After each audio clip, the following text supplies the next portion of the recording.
नमस्कार, D live news की इस खास पेशकश में आपका स्वागत है और मैं हूं आपके साथ साक्षी शर्मा। जेल, ये नाम बड़ा दमदार है, लेकिन अगर हम आपको बताएं कि जेल में भी ऐशो आराम भरी जिंदगी है तो आप क्या कहेंगे? चौंक गए ना आप भी? चौंकिए मत। दरअसल जेल के अंदर की वो हकीकत आज हम आपको दिखाने वाले हैं जिससे पुलिस का हर अधिकारी और जवान समझता है और जानता भी है, लेकिन ढीलम ढोल रवैये के चलते कई अनहोनियां यहाँ हो रही हैं। जेल में सुरक्षा के साथ खिलवाड़, घरेलू सामान देने आते हैं परिजन। इन सामानों में हो सकता है मादक पदार्थ या फिर किसी भी तरह का हथियार। नहीं होती है परिजनों के सामानों की जांच। कैदियों को अंदर मिलती है सिगरेट, तंबाकू। पुलिस कर्मचारियों की भी सांठगांठ। सोचिए, जब जेल में ही तंबाकू, सिगरेट या अन्य कोई नशीला पदार्थ कैदियों को मिलने लगे तो कैदियों की तो जेल में ही बल्ले बल्ले होगी।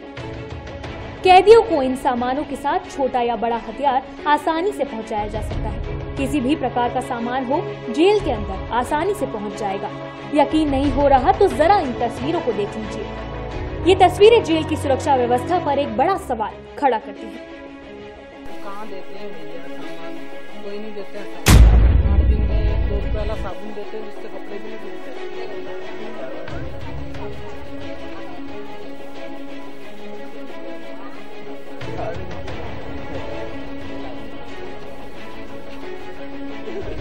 जेल की सुरक्षा व्यवस्था पर सवाल खड़ा करती ये तस्वीरें हैं इंदौर के जिला जेल की, जहां कैदियों के परिजन उनके लिए सामान लेकर पहुंचते हैं। सभी के चेहरों पर अपनों से मिलने की आस है।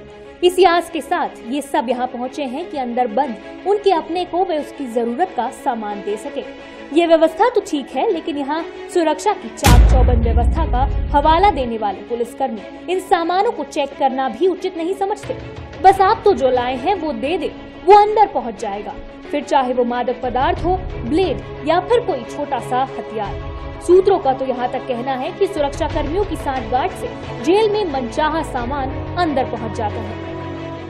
देखा आपने, आप भी सोच रहे होंगे कि ये तस्वीरें हैं कहाँ की, तो हम आपको बताते हैं कि ये तस्वीरें हैं इंदौर की जिला जेल की, जहां मादक पदार्थ हो, ब्लेड हो या मोबाइल की सिम, खाने पीने की वस्तुओं के साथ ये आसानी से पहुंचाई जा सकती है। ऐसे में जेल में आए दिन होने वाली गैंगवार की घटनाएं कैसे रुक सकती हैं, ये सवाल भी बना हुआ है। अब आप ही अंदाजा लगा सकते हैं, जब बाहर के हालात इतने लचर हैं तो अंदर की स्थिति कैसी होगी। अलग अलग मामलों में बंदियों से मिलने के लिए ये परिजन पहुंचे हैं, साथ ही उनके लिए कुछ सामान भी लाए हैं। नहीं, ऐसा तो नहीं कहा। नहीं, ऐसा तो नहीं। कोई सुरक्षा व्यवस्था चेक करी? कुछ सामान चेक करा? नहीं कर। सामान चेक किया नहीं। यहाँ पे तो लिखाया जाता है और देख लेते कि इतना सामान है और अंदर जाता है। क्या लिखा? जो भी सामान हम लोग लेकर आते क्या लाए? लोग लाए बहुत सारा है, मिक्सचर वगैरह है, टोस्ट है, बिस्किट है, बीड़ी, सिगरेट, तंबाकू। यहाँ एक माँ ऐसी भी थी जो जेल में बंद अपने बेटे के लिए अन्य सामानों के साथ बीड़ी और तंबाकू भी लेकर पहुंची थी। ये माँ बेटे को इसी तरह हर बार तंबाकू और बीड़ी देने के साथ जरूरत का दूसरा सामान देने पहुंचती है। बेटा है, बेटा। क्या नाम है? आसिफ नकला। कहाँ रहते? लगा था पहले ऐसी संख्या की धारा में लाए थे 79 में, 379 में ऐसी, तो वो सिद्ध नहीं हुआ कोर्ट में। तो अब इन्होंने झूठा केस लगा दिया। जिस दिन छूटने वाला था उसी दिन छावनी के पुलिस वालों को बुला लिया और यहीं से वो पकड़ के लेके चले गए। मैं यहाँ रोती रह गई, मैं माँ हूँ।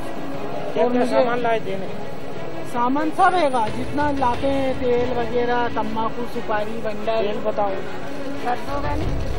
तेल तो यहाँ मिलता है, ये हाथ पैर पे लगाने के लिए, सिर में लगाने के लिए। ये सरसों का है, ये सुपारी है, तम्बाकू खाता है, तम्बाकू खाता है लड़का। ये कोई एक मामला नहीं है, ऐसे कई परिजन हैं जो यहाँ नशीला पदार्थ लेकर पहुँचते हैं और वो जेल के अंदर भी जाता है। यहाँ एक महिला ऐसी भी थी जिसने अंदर सामान तो पहुँचा दिया, लेकिन वो अंदर बंद कैदी तक नहीं पहुँचा। नहीं, सामान नहीं पहुँचा ना, गायब होगा। गायब हो गया। बोल रहे अंदर आया ही नहीं सामान। क्या नाम है कैदी का? कैदी का कालू नारायण मराठा। आपका नाम? मेरा नाम मंगला। कितना सामान था? कितने रुपए का? 1000 का। सबसे बड़ा सवाल यही उठता है, अगर महिला ने अंदर सामान पहुंचा दिया तो वो गया कहाँ? इसे भी एक बड़ी चूक माना जा सकता है, क्योंकि उस सामान में कुछ भी हो सकता है। इस अव्यवस्था और घर जैसी जेल के बारे में जब यहाँ सुरक्षा में मौजूद जवान से बात करना चाहिए तो वो कुछ भी बोलने से बचता रहा। बाइट दे दो ना, अरे छोटा सा बाइट देता ही मेरे कुछ बता दो जानकारी। बाइट में नहीं देता, वो जानकारी बगैर चेकिंग का सामान जा रहा है उस पर पूछ रहे हैं। बाइट में नहीं देता हूँ, मेरे अधीक्षक बैठे हैं वो भी नहीं देंगे बाइट मुख्यालय से मना रहता है। सुरक्षा की ये कमियां यहाँ के जेलर साहब को नजर ही नहीं आती। उनकी माने तो जेल की सुरक्षा इतनी जबरदस्त है कि परिंदा भी यहाँ नहीं मार सकता है और सामानों की चेकिंग के लिए मशीन है जिससे चेकिंग की जाती है। जेलों के अंदर काफी सामग्री ऐसी है जो बंदियों को उनके व्यक्तिगत व्यय पर उसकी अनुसंधान की जाती है और उसकी सुविधा की दृष्टिकोण से जेल में एक कोऑपरेटिव सोसाइटी चलाई जाती है। उस कोऑपरेटिव सोसाइटी की मार्फत से ही विक्रय किया जाता है। इसके अलावा बंदी के जो परिजन हैं वो सामग्री लेकर आते हैं और उन्हें भी अनुसंधान की जाती है। ऐसी सामग्री में खाने पीने की सामग्री है, स्वयं के व्यय पर धूम्रपान की सामग्री है, इस तरह की सामग्री है। लेकिन जेलर साहब ये कैसी चेकिंग हो रही है, जरा हमें भी समझा दें कि तंबाकू और बीड़ी तक अंदर जा रहा है। बहरहाल सेंट्रल जेल में जहां सामानों की चेकिंग मशीन से की जाती है, इसके बावजूद वहां सुरक्षा की लापरवाही के चलते जेल में ही हत्या जैसे मामले भी सामने आ चुके हैं और हथियारों से लड़ाई के तो कई मामले हैं। उसके बाद भी जिला जेल की ऐसी व्यवस्था वाकई चौंका देने वाली है। जिला जेल में भी इस तरह की मशीन लगाकर सामानों की जांच होना चाहिए। बहरहाल जेल के बाहर सुरक्षा के ऐसे ही बंदोबस्त रहे तो एक बार फिर जेल में किसी भी अनहोनी से इनकार नहीं किया जा सकता। Bureau report, D live news, Indore. ये सभी घटनाएं पुलिस प्रशासन की कार्यप्रणाली पर भी सवालिया निशान खड़ी करती है। फिलहाल हमारी इस खास पेशकश में इतना ही। ताजा तरीन खबरों के लिए बने रहिए डी लाइव न्यूज।